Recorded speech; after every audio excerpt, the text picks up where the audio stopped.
reach out to people in the community that are from that culture. For us, it was the Ethiopians. Reach out to the other families. I think that that's a wonderful resource. Learn. Don't be scared to ask questions. Find somebody who knows. Reach out to people that can help you. I would say, through it though, I would also say every experience is different. Everybody's feelings through the adoption process are going to be different. Don't compare with other people. Don't judge why this family who brought their child home is now going through depression because they're having to grieve the family they were. I would say, a big part of it too is that I've seen through our community is realize that even if you have adopted and they've adopted from the same country as you, you don't have to be best friends.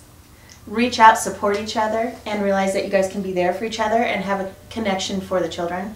Don't put a lot of pressure on yourself that we have to make this work. And yeah, what else would you?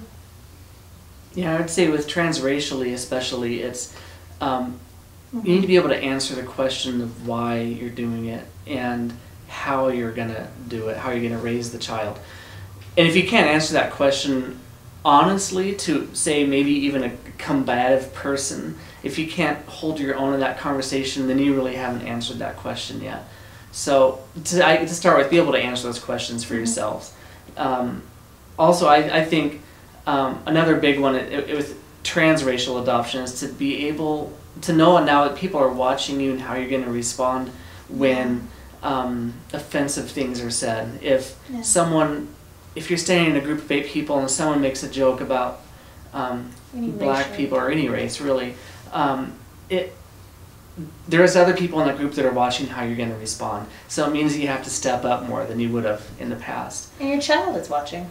Yeah, especially if your child is there, or any of your children are there, because they're going to get it too. So they need to know how to stand up for it also. Yeah, just be ready to laugh a lot and smile a lot through things, but be ready to educate through that. You have to educate a lot.